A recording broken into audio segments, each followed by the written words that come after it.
करते हैं दिल्ली में होने वाली उस धर्म संसद की जिसमें देश के कोने कोने से साधु संत इकट्ठा हुए हैं। क्या है इसका मकसद, इस पर बातचीत।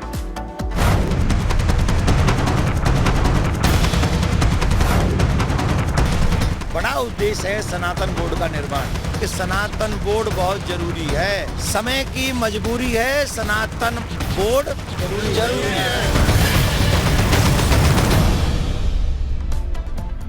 क्या सनातन धर्म खतरे में है? क्या हिंदुत्व खतरे में है? क्या हिंदुओं की रक्षा के लिए कदम उठाना जरूरी है?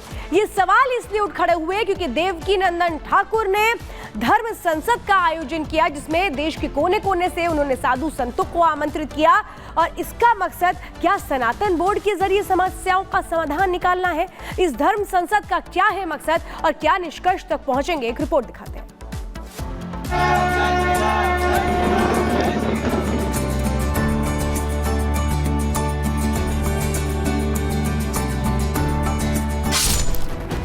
धर्म संसद से सनातनी हुंकार, अब सनातन बोर्ड की दरकार। धर्म संसद का मंच, एकता संदेश। गजबा हिंद नहीं, अब भगवा हिंद। ये भीड़ और बोर्ड की मांग को लेकर सनातनियों की गूंज की यह तस्वीर राजधानी दिल्ली की है।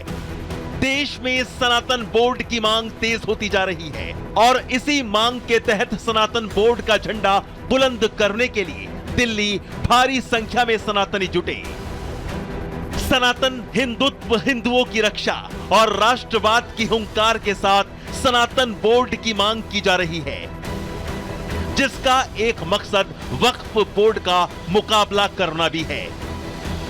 सीएम योगी ने एकता की हुंकार भरी तो नेता से लेकर साधु संत और पंडित हिंदुओं में सनातन के प्रति एक अलग जगाते दिखाई दे रहे हैं।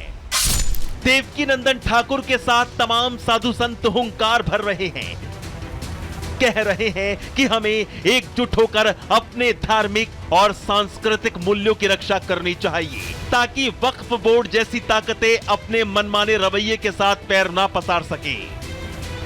तिरुपति का ड्रामा हुआ ना आपके सामने, बांग्लादेश में हमारी बच्चियों की दुर्दशा हुई ना, कश्मीर से मार मार के निकाला गया ना, और जो निकाल दिए गए उनको कोई वापस नहीं बसा पा रहा, इसलिए क्रोधित हैं, दुखी हैं, पीड़ित हैं। ऐसा है बहुत मर्यादा, बड़ी सभ्यता और सब करके हमने देख लिया।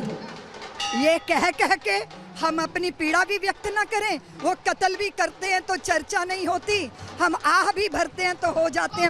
75 सालों से सनातनियों को जिस अधिकार से वंचित रखा गया है, हम आप सब से प्रार्थना करते हैं हमारी आवाज को उन लोगों तक पहुंचाओ जिन्होंने हमें वंचित किया है। हम जमीन हथियाने के लिए बोर्ड नहीं बनवा रहे, हमारी जमीनें, हमारे मंदिर, हमारे देवालय, हमारी संस्कृति, हमारे गुरुकुलम पुनः जागृत हो सके, इसके लिए सनातन बोर्ड की आशा करते हैं।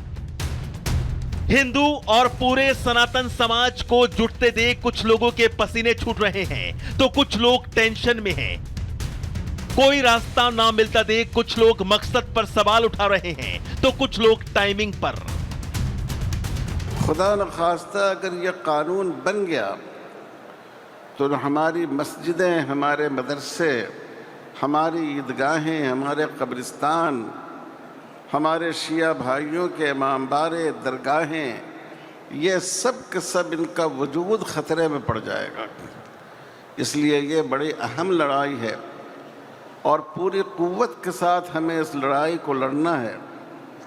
और जो कुछ मिल्लत के कायदीन जो आवाज़ दें, उस आवाज़ पर लब्बैक कहना है।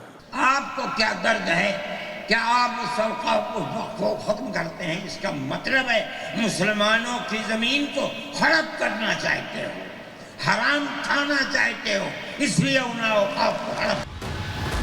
संत समाज अब एकजुट होने लगा है। दिल्ली की धर्म संसद में जुटी भीड़ की यह तस्वीर बानगी भर है। देश के एक एक साधु संत और सनातनियों की बस एक ही मांग है कि सनातन बोर्ड का गठन हो। यह वक्त की दरकार है। Bureau report, Republic Bharat. तो देखिए, हिंदुत्व और सनातन रक्षा की मांग कोई पहली बार नहीं उठी है। इससे पहले भी कई सनातन की संकल्पना के साथ एकता का संदेश दिया जा चुका है। सीएम योगी से लेकर पीएम मोदी तक और बाबा बागेश्वर ने हर बार बेबाकी के साथ हिंदुत्व का झंडा बुलंद किया है और हर बार सनातन का अपमान करने वालों को जमकर कोसा है। पूरी खबर इस रिपोर्ट में देखिए।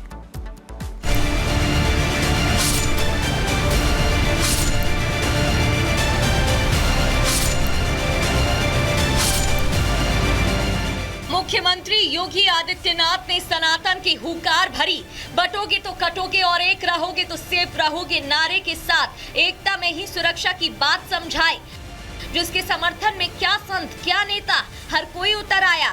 हर ओर से हिंदुत्व को बढ़ावा देने की मांग उठने लगी।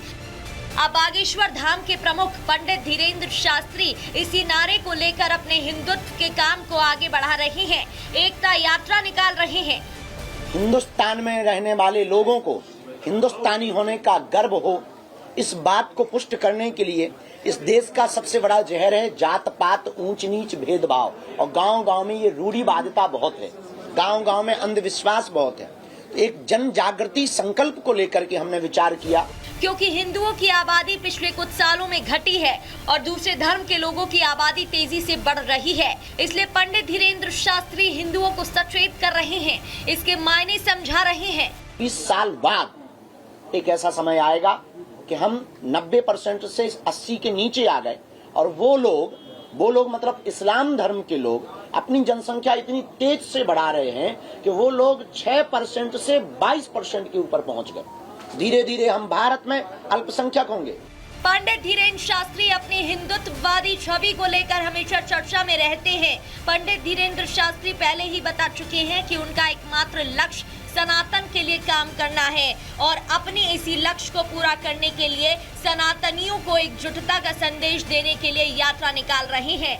लगभग 65 देश हैं इस्लामों के, 95 से ज्यादा देश हैं ईसाइयों के, पर पूरी दुनिया में एक भी ऐसा देश नहीं है जो हिंदुओं के लिए हो। Suriname, Cambodia, Indonesia, Nepal, Fiji, Mauritius, इन देशों में रहने वाले हिंदुओं पर वहां की सरकार अगर अत्याचार करती है, आज जैसे कनाडा में कर रही है, और अगर उनको भगा दिया जाता है, तो हिंदुओं के लिए एक भी जगह नहीं है जहां वो सुरक्षित रह सकें।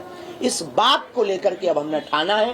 पंडित धीरेन्द्र शास्त्री ने ऐलान किया है कि वो अपनी यात्रा के दौरान हजारों लाखों सनातनियों से मिलेंगे और जातियों में बटे सनातनियों को एकजुट होकर रहने की अपील करेंगे। Bureau report, Republic Bharat.